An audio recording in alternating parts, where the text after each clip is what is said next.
এক ভাই প্রশ্ন করেছেন যে দাজ্জাল কি আসলে চলে আসছে, দাজ্জাল আসার কি কোনো আলামত আমরা দেখতে পাচ্ছি?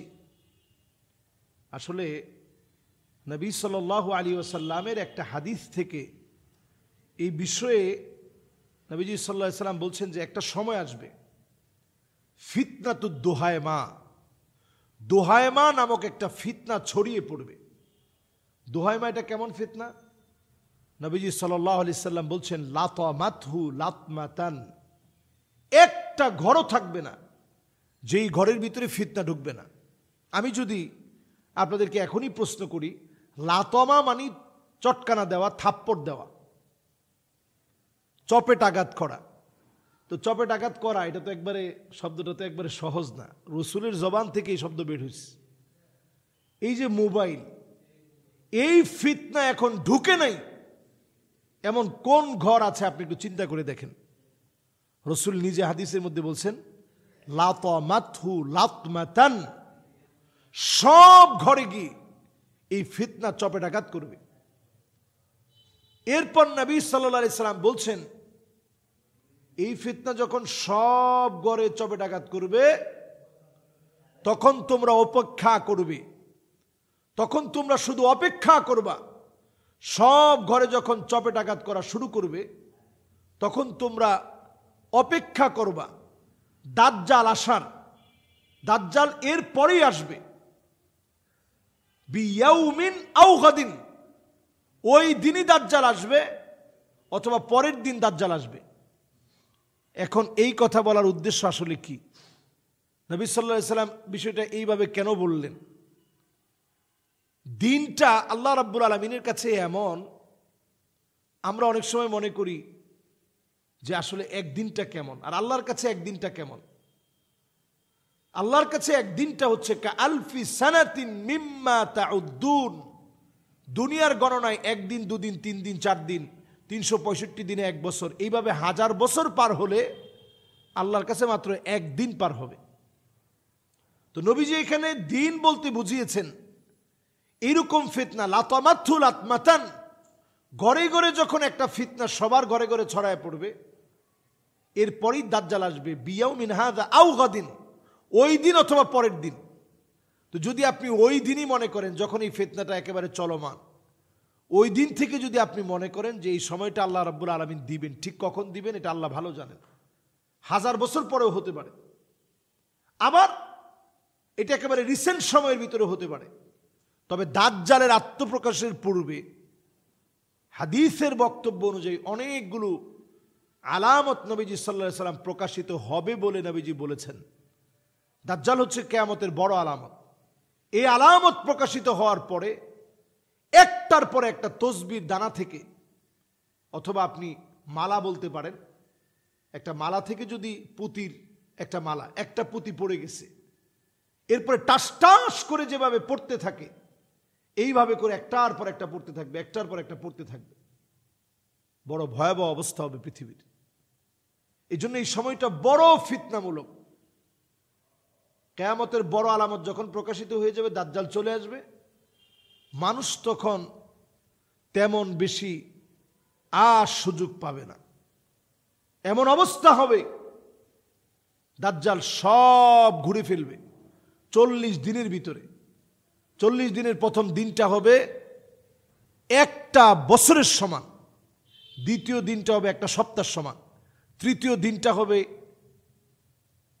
দিনটা হবে প্রথম দিনটা হবে একটা বছরের সমান, দ্বিতীয় দিনটা হবে একটা মাসের সমান, তৃতীয় দিনটা হবে একটা সপ্তাহের সমান। এরপরের দিনগুলো স্বাভাবিক দিনের মতো হবে। নবীজি সাল্লাল্লাহু আলাইহি সাল্লাম ওই সময় সাহাবায়ে কেরামদেরকে নামাজ সময়কে নির্ধারণ করে নামাজ পড়তে বলছেন, যে এই কয় ঘন্টা পরে এই নামাজ, এই কয় ঘন্টা পরে এই নামাজ, এই কয় ঘন্টা পরে এই নামাজ। তার মানে ফিতনাটা এমন পর্যায়ে চলে যাবে, কবর থেকে মানুষকে জীবিত করবে, জীবিত করে বলবে এবার তুমি বলো আমি কে। আজকে অনেকটাই আমরা বলতে পারি যে এআই প্রযুক্তি, এআই যে টেকনোলজি আছে, এই এআই টেকনোলজির মধ্য দিয়ে নতুন করে এখন কবরের ভিতরে যে চলে গেছে, যে মারা গেছে, তাকে এআই প্রযুক্তির মধ্য দিয়ে এখন নতুন করে সুন্দর, আপনি একটা শুধু চশমা পরবেন, এরপর আপনি দেখবেন যে আপনার আব্বা আপনার সামনে আসছে, আপনার বিভিন্ন কথা বলছে, আপনার বিভিন্ন বিষয় জিজ্ঞাসা করছে। তো এআই প্রযুক্তির মধ্য দিয়ে হুবাহু আপনার আব্বাকে দাঁড় করিয়ে কথা বলানো, এগুলো দেখে অনেকেই মনে করতেছে মনে হয় দাজ্জাল চলে আসছে। আসলে এই প্রযুক্তিগুলো এই বিষয়গুলোকে হালকা করে দিচ্ছে। দাজ্জাল এসে যে এই কর্মকাণ্ডগুলো করবে, এই প্রযুক্তিগুলো এসে আমাদেরকে বুঝিয়ে দিচ্ছে যে এগুলো খুব সিম্পল ব্যাপার। আলেম ওলামা হুজুররা যা বলতেছে এগুলো তোমরা শঙ্কিত হওয়ার কোনো কারণ নেই, খুবই সিম্পল। কারণ এগুলো তো তোমরা আগেই দেখে অভ্যস্ত। তোমরা তো এআই প্রযুক্তির মধ্য দিয়ে এগুলো আগেই দেখছো যে দাজ্জাল কথা বলতেছে, তোমার বাবা কথা বলতেছে, কবর থেকে তোমার বাপ উঠে এসে তোমার বিভিন্ন কৌশলাদি জিজ্ঞাসা করছে। কাজেই এখন দাজ্জাল তোমাদেরকে তোমার কবর থেকে উঠায় এনে যখন জিজ্ঞাসা করবে আমার পরিচয় কি, এটাকে তোমরা সত্য বলে মনে করবা? এটা খুব স্বাভাবিক বিষয়। এইগুলোকে নতুনভাবে উপস্থাপন করার জন্যই কিছুদিন পরেই দেখবেন ইহুদিরা এই তথ্য দিয়ে থাকে যে দাজ্জাল চলে আসছে, দাজ্জালের সঙ্গে আমাদের কথা হয়েছে, আমাদের মাসি চলে আসতেছে। তবে সর্বোপরি কথা হচ্ছে ইমাম মাহদী আলাইহিস সালাতুস সালামের পরে আসবে দাজ্জাল। তো যেহেতু পরে আসবে, ইমাম মাহদী আলাইহিস সালাতুস সালামের আত্মপ্রকাশ তো এখনো হয়নি।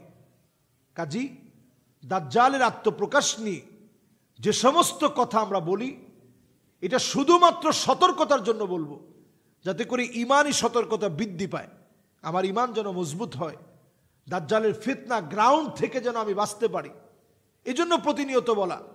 সমস্ত নবী দাজ্জালের বিষয়ে কথা বলছেন, তবে নবী করিম সাল্লাল্লাহু আলাইহি ওয়াসাল্লাম, নবীজি মুহাম্মদ সাল্লাল্লাহু আলাইহি সাল্লাম দাজ্জালের ব্যাপারে এমন কথা বলছেন যা অন্য কোনো নবী বলেন নাই। নবীজি সাল্লাল্লাহু আলাইহি সাল্লাম বলছেন দাজ্জালের পাগুলা থাকবে বেটে বেটে, একটা চোখ থাকবে আওয়ার, একটা চোখ থাকবে অন্ধ। হাদিসের ভিতরে দুই রকমই আসছে, ডান চোখ অন্ধ, বাম চোখ অন্ধ। দুইটার যে কোনো একটা চোখ ফুলা ফাঁপা অবস্থায় থাকবে। এরপর নবী সাল্লাল্লাহু আলাইহি সাল্লাম বলছেন চুলগুলা থাকবে কুকরানো, সে হবে বেটে প্রকৃতির। এই সবগুলো বিষয় হাদিসের ভিতরে পুঙ্খানু রূপে এসেছে। তাহলে এটা থেকে আমাদের পরিষ্কার বোঝা যায় যে দাজ্জালের ফিতনা সম্পর্কে নবীজি যেই কথা বলে গেছেন কেউ বলেন নাই। সেই কথা হচ্ছে আমার আল্লাহ তিনি অন্ধ হবেন না, আমার আল্লাহ তিনি আওয়ার নন, আমার আল্লাহ তিনি সব দেখেন। শুধু দেখেন না, তিনি সামিউম বাসীর, সব দেখেন, সব শোনেন, সব জানেন। দাজ্জাল সব দেখেন না, সব শোনে না, সব জানে না। এজন্য দাজ্জাল আসার আগেই ইহুদিরা একটা গ্রাউন্ড তৈরি করছে, দাজ্জাল আসার সময় চলে আসছে, দাজ্জাল চলে আসতেছে। এগুলো তাদের তৈরি করা একটা গ্রাউন্ড। এগুলো থেকে আমাদের বাঁচতে হবে, সতর্ক থাকতে হবে। আল্লাহ রাব্বুল আলামিন আমাদেরকে তৌফিক দান করুক, আমিন।